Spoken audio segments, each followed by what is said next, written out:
अंतस ध्यान की प्रक्रिया में, मेडिटेशन के प्रोसेस में उतरते चले जाना। अंतर्मुखता तेरे जीवन का स्वभाव है। ध्यान कुंजी है, चाबी है, मास्टर की है धर्म को जानने की, अपने अस्तित्व को जानने की। यही एकमात्र सीढ़ी है धर्म रूपी मंदिर में प्रवेश करने के लिए। इसी सीढ़ी पर पांव रखते ही तुम धर्म के मंदिर में प्रवेश करने लगते हो, अर्थात स्वयं स्वरूप की जानकारी, उसकी स्मृति, उसकी सुरति में उतरने लगते हो। सेल्फ रिमेम्बरेंस का ये पावन पवित्र टेम्पल तेरा अपना जीवन है, इसी में उतरते चले आना। आइए हम बाहर से भीतर की ओर मुड़ाएं। जो जो हम अपने से दूर जाते हैं संसार मिलता है, और जैसे जैसे हम अपने समीप होते जाते हैं, अपने निकट होते जाते हैं, अपने में सिमटते चले जाते हैं, तो हमको सत्य स्वरूप का दर्शन होने लगता है। बाहर की दोनों पलकें मूंदते ही बहुत सहज अवस्था में मान पूर्वक शांत स्वभाव में देखते चले जाना। तुम भीतर का नेत्र हो जाना, स्वयं देखने वाले हो जाना, साक्षी दृष्टा होकर के देखते रहना, भीतर के साक्षी हो जाना, अपनी सुरती को संभालना, एकमात्र सहज अवस्था में जागे जागे देखते रहना भीतर की हर स्थिति को।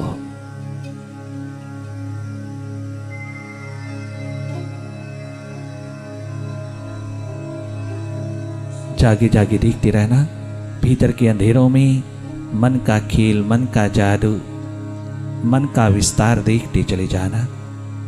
तुम तमाम विचारों से हटते चले जाना, विचारों की गति को देखते चले जाना। अच्छा है, बुरा है, शुभ है, अशुभ है, भला है, बुरा है, जो भी तेरे भीतर की तल से, मनस तल से तरंगों के रूप में उठ रहा है, ये सब विचारों की तरंगों को तुम बड़ी मस्ती से देखते चले जाना। कहीं अटक ना जाना, कहीं रुक ना जाना, कहीं कछु पकड़ना नहीं, किसी थॉट के साथ कोई आइडेंटिफिकेशन नहीं रखना, किसी थॉट में इंडल्ज नहीं होना, कहीं पार्टिसिपेट नहीं करना, कहीं इन्वॉल्व नहीं होना मन के खेल में। तुम स्वयं मन से हट करके मन की तमाम जादूगरी को देखते रहना जागे जागे। हम सबका स्वभाव है देखना, साक्षी दृष्टा होकर के देखना, एकमात्र देखना, कहीं दखल नहीं देना मन की गति में, मन को रोकना नहीं, मोड़ना नहीं, दबाना नहीं, कहीं लगाना नहीं, इसको कहीं जोड़ना नहीं, कहीं किसी प्रकार से इसको समझाना नहीं। जो हो रहा है उसको देखते चले जाना। मन का स्वभाव है भीतर नहीं बाहर की ओर जाना। भीतर नहीं रहता, टिकता नहीं, बहुत चंचल है, बहुत स्कैटर्ड है, एक मन नहीं, अनंत अनंत मन है। किसको समझाएं, किसको पकड़ें, किसको भीतर लाएं। एक तरफ से कान पकड़ के भीतर लाते हैं तो दूसरी ओर से बाहर बह उठता है, ये कहीं ना कहीं से बाहर चला जाता है। जाने देना। मन का स्वभाव हर पल, हर क्षण, हर मोमेंट बदलाहट का है, भग दौड़ का है। इस पे कोई अंकुश नहीं लगाना, इसको रोकना नहीं, बस तुम स्वयं रुक जाना भीतर।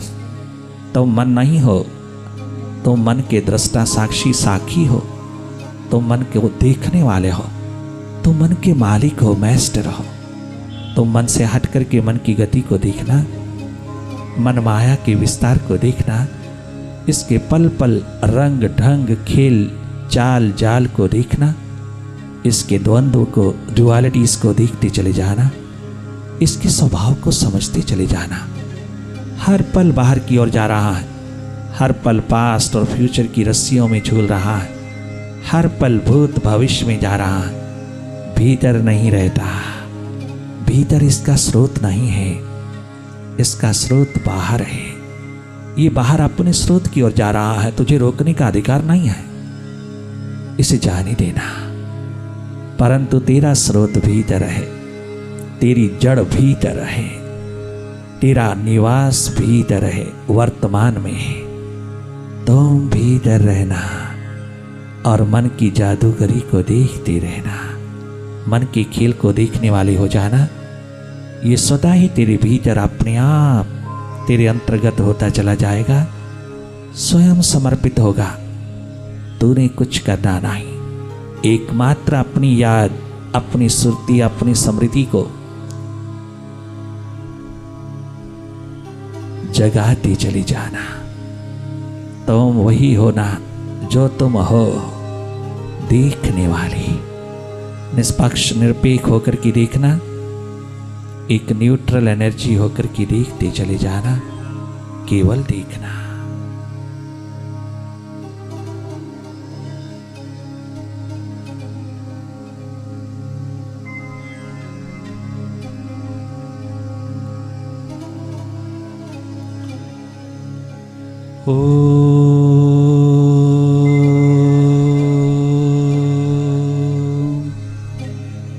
गुरुवे नमः। ओम गुरुवे नमः। ओंकार गुरुवे नमः।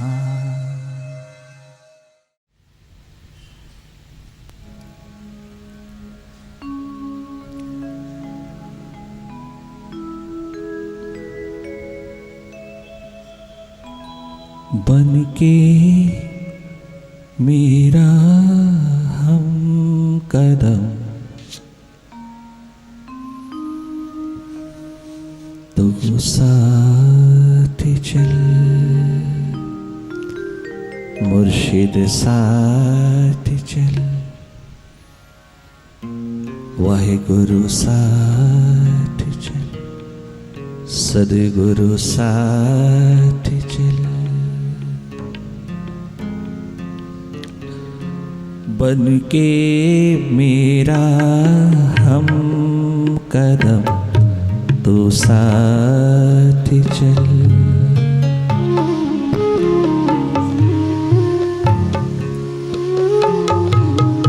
बन के मेरा हम कदम, तो साथ चल, तो साथ चल।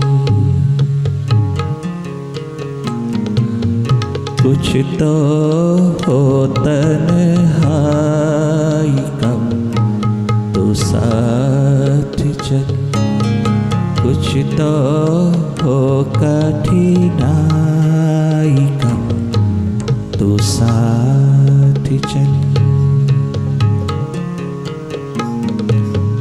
बन के मेरा हम कदम, तो साथ चल।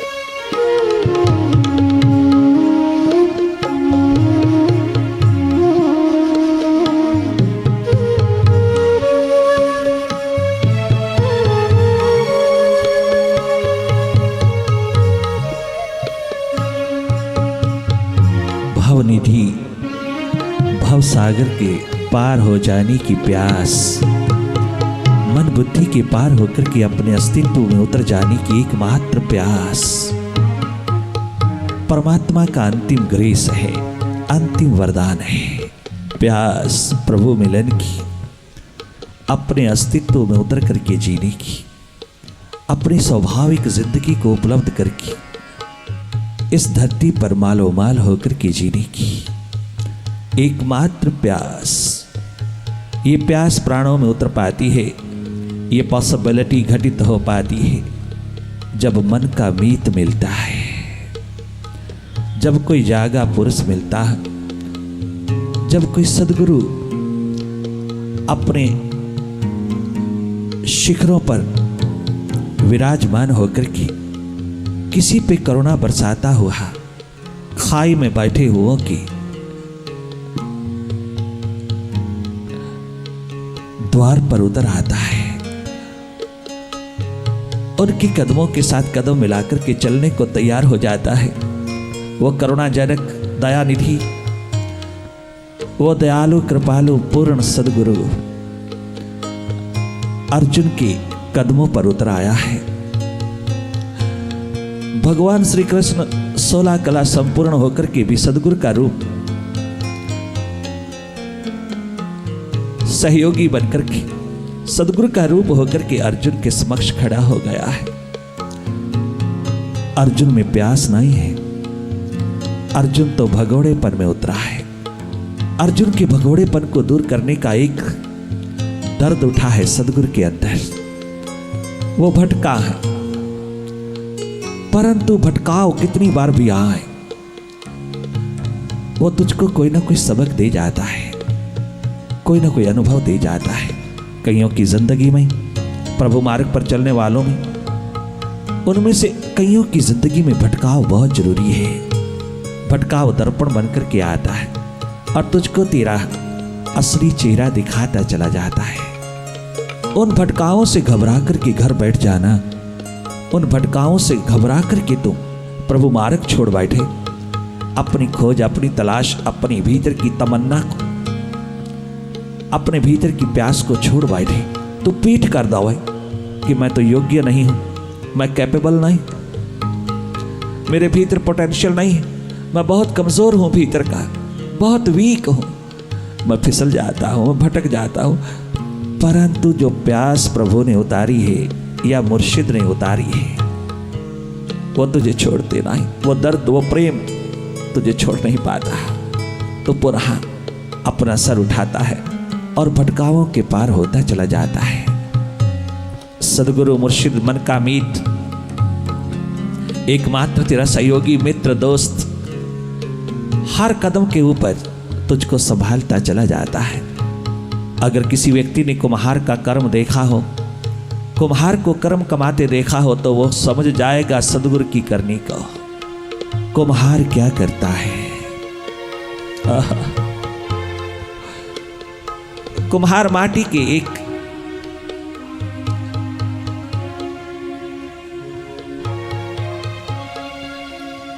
टुकड़े को अपने चाक पर चढ़ा करके उसको बर्तन बनाने में लग जाता है। वो कलाकार, वो कुम्हार क्या गजब का बर्तन तैयार करता है। कैसे करता है? पीटना शुरू करता है, माटी को पीटता चला जाता है और जो जो बर्तन बनता चला जाता है भीतर हाथ रखता है, एक हाथ भीतर रखता है और दूसरे हाथ से बाहर पीटता चला जाता है। अर्थात कठोरता और करुणा का रूप बनकर के वो एक दिन बर्तन तैयार कर देता है उस माटी से, जिसकी कीमत सारे बाजार में पड़ती है, जिसके भीतर पड़ा हुआ जल आने जाने वाले थके पथिकों प्यास बुझाता चला जाता है। वह हर एक पथिक से प्राप्त करता चला जाता है। वो ठंडा ठंडा जल उस बर्तन के अंदर से उतरा हुआ अनेकों राहियों की प्यास को बुझाता चला जाता है। कीमत पड़ जाती है उसकी, उस माटी की जो बर्तन का रूप बनकर के आया, बाजार में कीमत पड़ जाती है उसकी। कुम्हार की ये करनी, ये कृत्य बिल्कुल एक मुर्शिद का है, सद्गुरु का है। वो भी जीवन निर्माण में कठोरता करुणा का स्वरूप होकर के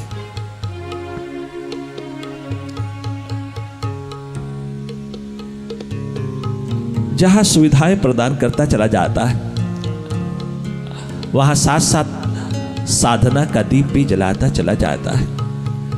सुविधा और साधना का सम्मिश्रण, कठोरता और करुणा का सम्मिश्रण एक दिन तुझको जीवन प्रदान कर देता है, एक दिन तुझको बंदा बना करके संसार में खड़ा कर देता है, जीवन ज्योत जगा देता है। सदगुरु की, मुर्शिद की पावन पवित्र करनी से इंसान का जीवन चारों युगों में आबाद हो जाता है। वो कीमत पा जाता है इस जन्म की, वो कीमत पा जाता है इन श्वासों। जिसने अवसर चूका उसके हाथ कुछ नहीं लगा, और जिसने भटक भटक करके भी अपने अवसर को अपने हाथ में रखा, पुनः पुनः उठा, पुनः पुनः अपनी दिशा संभाला, पुनः पुनः अपने समर्पित भाव को संभाला, पुनः पुनः वो अपने सदगुरु के दामन में उतरता चला गया। बार बार भटका, बार बार उठा, बार बार दिशा को पीट दिया, बार बार दिशा विहीन हुआ, बार बार दिशा की ओर उन्मुख हुआ। इसी प्रोसेस में एक दिन सदगुरु के हाथ से निर्मित हो जाता है। अनेकों की जिंदगी में भटकाव जरूरी होता है, परंतु सबकी जिंदगी में नहीं, सबकी जिंदगी में ऐसा नहीं होता। धन्य धन्य है वो जीवन जो अपने आप को सदगुरु रूपी कलाकार के हाथ सौंप देता है, और ये सौंपता भी तभी है जब उसमें प्यास हो।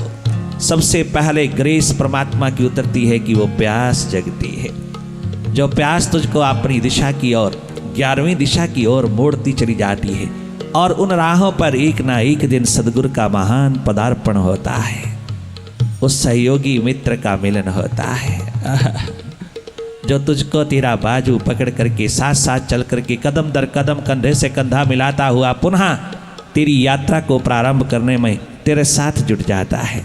फिर काखा गा से शुरू करता है सदगुरु। हालांकि उसको काखा गा से शुरू करने की जरूरत नहीं है पक्षी माँ की तरह, परंतु वो करता है। इतनी करुणा, इतनी दया, कृपा, अनुकंपा, रहमत का भंडार हो जाता है वहाँ। साथ साथ अर्जुन के चल रहा है सदगुरु।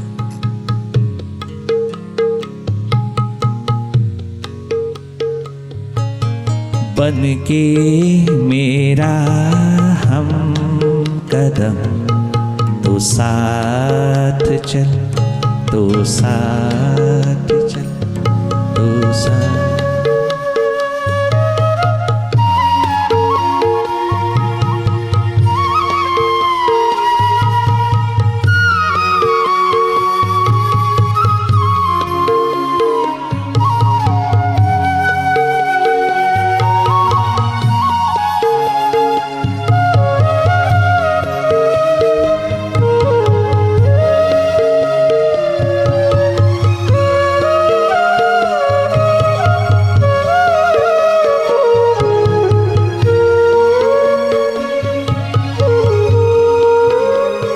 प्रभु प्यास के मार्ग पर, प्रभु प्रेम के मार्ग पर एक बात आज अच्छी तरह से समझ लेना दीवानों। भीतर के मस्त मतवाले परवानों, उस प्रभु की आस में डूबे हुए प्यारे मुमुक्षुओं, पिपासुओं, वही आते हैं यहाँ। मस्तों की दुनिया में केवल एकमात्र प्यासे दीवाने ही आते हैं यहाँ। सभी पिपासु, मुमुक्षु, खोजी मस्तों को हम ये कहते हैं कि प्रभु मार्ग पर चलते चलते प्रभु प्यास की दुनिया में उतरे हुए हैं। कितनी भी भटकाव आए, कितनी बार भी गिरो तुम, कितनी बार भी भटको तुम, कितनी बार भटकाव आए, डरना नहीं, घबराना नहीं, घर बैठना नहीं। यह डर, ये भय कि हम पुनः कहीं भटक जाएंगे तो क्या होगा। एक बार भटके, 2 बार भटके, 3 बार भटके, अपने को भी बदनाम किया, अपने गुरु सदगुरु को भी बदनाम किया, चारों ओर के वातावरण को भी बदनाम किया। अब नहीं, अब और उस द्वार पर कदम नहीं रखेंगे, अब और उस द्वार पर नहीं जाएंगे, क्योंकि हम बहुत कमजोर हैं, हम भटक जाता है। नहीं, तुम अपना उद्यम नहीं छोड़ना, तुम अपना एडवेंचर ना छोड़ना।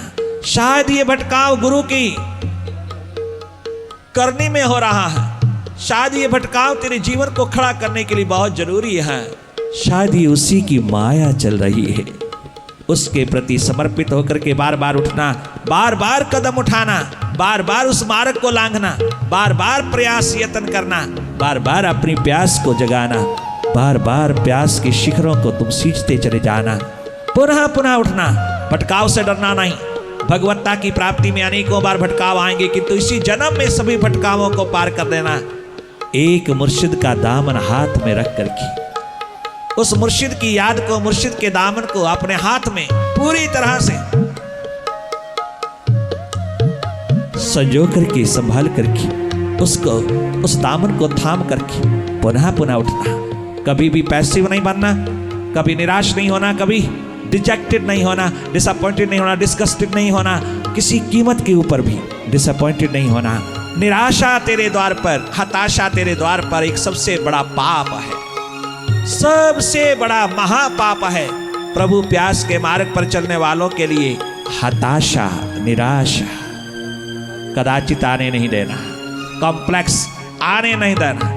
कितना भी भटको तुम, कितने भी भटकाव आए, पुनः पुनः उठना, पुनः पुनः कदम उठाना, पुनः पुनः गुरु के दामन को पकड़े रखना, पुनः पुनः उसकी चरण शरण में लौटते चले आना, तनिक मात्र घबराना नहीं। और जिन जिन कारणों से भटकाव आते हैं वो हृदय खोल करके उसके सामने रख देना। अपने तमाम हृदय की पोटली को बार बार अपने मुर्शिद के द्वार पर खोलना, ओपननेस धारण कर लेना, खुलापन तेरे और उसके बीच में सदा उतरता चला जाए। जैसे एक एक कमजोरी, एक एक कमी, एक एक दुर्बलता अर्जुन ने अपने भगवान श्री कृष्ण सदगुरु के सामने रखी और 3 घंटे के अंदर उसने रजो, तमो, सतो तीनों प्रकृति के गुणों के पार होकर के, गुणातीत होकर के अपने अस्तित्व को जान लिया। ठीक उसी तरह जिसने नजरों से नजरें मिलाकर के अपने मुर्शिद की सारी कमाई अपने पात्र में उड़ेल लिया, उस एक अवसर को उपलब्ध करने के लिए तू अपने भीतर को खोलते चले जाना, अपने हृदय के द्वार को खोलते रहना, मन बुद्धि के तमाम द्वारों को गुरु के द्वार पर, गुरु के समक्ष बैठ करके खोलते चले जाना। भीतर की तिजोरी, भीतर की पिटारी कभी बंद ना करना, जो जो तेरे भीतर है सब उड़ेल देना। उसको कभी मत सोचना कि प्रभु अंतर्यामी है, सदगुरु अंतर्यामी, वो सब जानता, बताने की जरूरत क्या है, ये गलत है। तेरा धर्म है बतलाना, तेरा धर्म है अपने को खाली करना। वो अंतर्यामी है, वो ओमनी प्रेजेंट है, ओमनी पोटेंट है, ओमनीशिएंट है, वो सर्वज्ञ है, सब जानता है, किंतु तेरा धर्म है तो अपनी पोटली खोल करके निर्भर होता जा, भटकाव रहित होता जा। अगर तू पोटली नहीं खोलेगा, अपने भीतर की तिजोरी नहीं खोलेगा, तू अगर अपने भीतर की तमाम कमजोरियों, कमियों से भरी हुई ये पोटली नहीं खोलेगा, तो तू निर्भर कैसे होगा। गुरु जानता हुआ भी, सब कुछ जानता हुआ भी, सदगुरु सब तरह का सर्वज्ञ होते हुए भी तेरा धर्म है तो निर्भर हो जा। तू अपना सारा भार उसके चरणों पर रख दे। जैसे युधिष्ठिर अपना रथ लेते रात के समय चले जा रहे हैं अपनी प्रजा को देखने के लिए, इंद्रप्रस्थ की बात,